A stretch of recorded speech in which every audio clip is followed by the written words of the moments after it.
अगर आप लोग भी 7 मार्च को क्लास 12 केमिस्ट्री का पेपर देने वाले हैं तो इस वीडियो को पूरा देखिएगा, क्योंकि इस वीडियो में मैं आप सभी लोगों को बहुत ही ज़्यादा वायरल मॉडल पेपर दिखाने वाला हूं और साथ में इसका सॉल्यूशन भी कराने वाला हूं। ठीक है, और ये मॉडल पेपर ऐसा वैसा मॉडल पेपर नहीं है, ये खुद यूपी बोर्ड ने जारी किया है अपने ऑफिशियल वेबसाइट पर। ठीक है, इसलिए इस मॉडल पेपर से बहुत सारे क्वेश्चन जो हैं वो आपके बोर्ड के पेपर में डायरेक्ट देखने को मिल सकते हैं, इसलिए वीडियो को पूरा देखिएगा। तो यहाँ पर सबसे पहला जो क्वेश्चन पूछा है, प्रश्न पहला, कि इस प्रश्न के प्रत्येक खंड में 4 विकल्प दिए गए हैं, सही विकल्प चुनकर उसे अपने उत्तर पुस्तिका में लिखिए। यानी आपके पेपर में 6 बहुविकल्पीय प्रश्न पूछे जाएंगे। जैसे क नंबर क्वेश्चन है कि यदि एक प्रोटीन के 200 सेंटीमीटर क्यूब जलीय विलयन में 1.26 ग्राम प्रोटीन है तथा 300 केल्विन पर इस विलयन का परासरण दाब 2.57 × 10³ बार है, तो प्रोटीन का मोलर द्रव्यमान होगा। अब यहाँ से आप पेपर का लेवल देख सकते हैं कि जो क्वेश्चन 3 से 4 नंबर में पूछा जा सकता है वह क्वेश्चन 1 ही नंबर में पूछा गया है। तो इस बार का जो लेवल है थोड़ा सा हाई कर सकता है, तो आपको पूरी तरह से तैयार रहना होगा। बाकी इसमें जितने भी क्वेश्चन है सभी को तैयार कर लीजिएगा, क्योंकि बहुत सारे क्वेश्चन डायरेक्ट पेपर में आपको मिल जाएगा। आप इसको कैसे सॉल्व करोगे, तो क्या दिया है इसमें, परासरण दाब दिया है। तो परासरण दाब का आपको फार्मूला पता होगा, पी बराबर क्या होता है, तो NRT होता है। तो अगर हम P बराबर निकालना चाहें तो N/V हो जाएगा, और N/V को क्या कहते हैं, N को कहते हैं W/M, इंटू क्या हो जाएगा V, और ये हो जाएगा R इंटू हो जाएगा T। ये आपका फार्मूला यहाँ पर काम करेगा, क्योंकि 200 सेंटीमीटर क्यूब जलीय विलयन में बोला है, तो इसमें 1000 से भाग देंगे तो 0.2 लीटर यानी V का आयतन का मान निकल जाएगा। फिर 1.26 ग्राम प्रोटीन है तो W का मान दे दिया गया है 300 केल्विन, T का मान दे दिया है, परासरण दाब यानी P का भी मान दे दिया है, और R का मान हमें पता है क्या होता है, तो 0.083 होता है। आपको याद होना चाहिए, नहीं तो आपके पेपर के पिछले पन्ने पर दिया रहता है। और ज्ञात क्या करना है, यम का मान आपको ज्ञात करना है। तो इस फार्मूले से आप ज्ञात करके बता सकते हैं कि कौन सा ऑप्शन करेक्ट होगा। तो कमेंट में बताइएगा कि पहले का कौन सा ऑप्शन करेक्ट होगा। ठीक है, दूसरा क्वेश्चन है कि संक्रमण तत्वों की मूल अवस्था में नीचे दिए गए d इलेक्ट्रॉन विन्यासों में कौन सी ऑक्सीकरण अवस्था स्थायी होगी। तो हमें पता है कि अगर कोई कक्षक पूर्ण रूप से भरा हो या अर्ध रूप से भरा हो तभी वह स्थायी होता है। तो यहाँ पर देख सकते हैं D में पता है कितने होते हैं इलेक्ट्रॉन, तो 10 इलेक्ट्रॉन होते हैं। तो यहाँ पर दूसरे नंबर में जो है वो 5 इलेक्ट्रॉन है, यानी अर्ध कक्षक है। ठीक है, तो दूसरा ऑप्शन करेक्ट हो जाएगा 3D5। ग नंबर क्वेश्चन है कि संकुल CONH3 का होल 6 Cl2 पूछा है, इसमें कितने आयन उत्पन्न होंगे। तो सबसे पहले दोनों को अलग अलग कर लेते हैं, तो ये हो जाएगा CO, ये दिया है NH3 का होल 6। ठीक है, तो इसके पावर -1 हो जाएगा, सॉरी -2 + 2 हो जाएगा, और Cl के पावर क्या हो जाएगा, -1 हो जाएगा।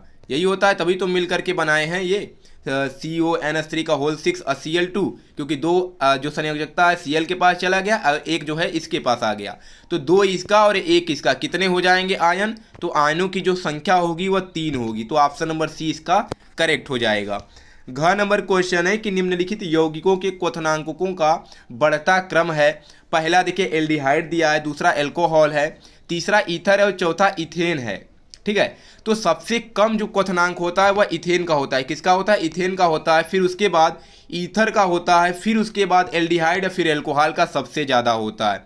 तो जो इसका ऑप्शन होगा वो ऑप्शन नंबर कौन सा हो जाएगा, तो चौथा हो जाएगा। पहले इथेन, फिर ईथर, फिर एल्डिहाइड, फिर आपका एल्कोहल, तो चौथा ऑप्शन इसका करेक्ट होगा।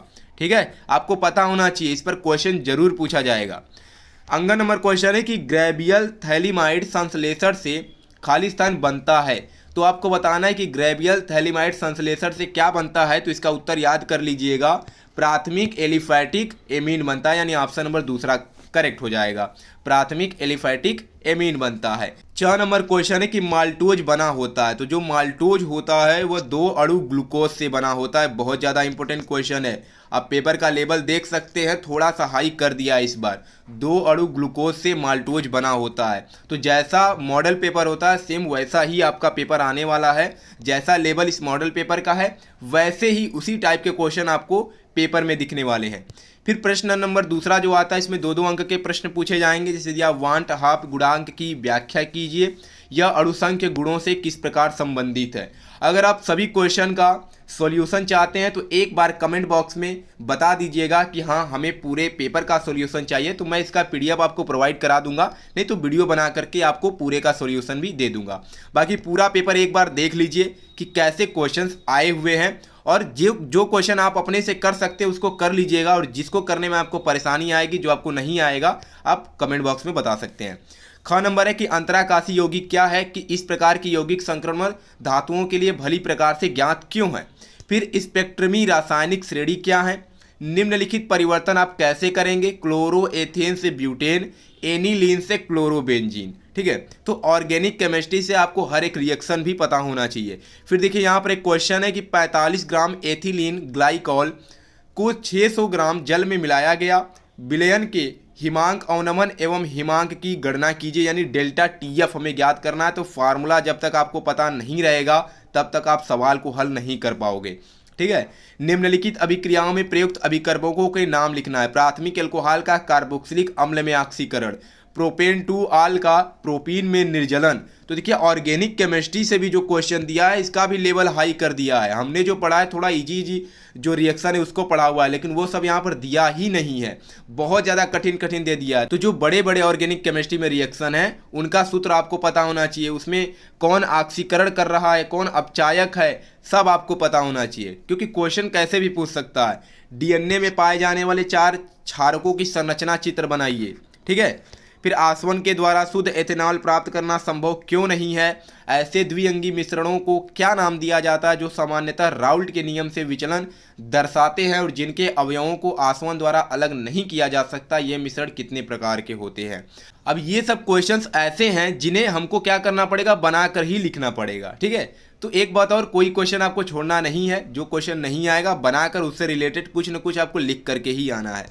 ऐसे यहाँ पर क्वेश्चंस दिए गए हैं, बाकी आपको परेशान नहीं होना है। अभी भी हमारे पास 2 दिन का समय है, तो मैं 2 दिन में आपको बहुत सारे मैं इंपॉर्टेंट क्वेश्चंस बता दूंगा, उससे बाहर एक भी प्रश्न नहीं आएगा। लेकिन जितना इसमें क्वेश्चन दिया गया है इसका भी आपको सॉल्यूशन कर लेना है।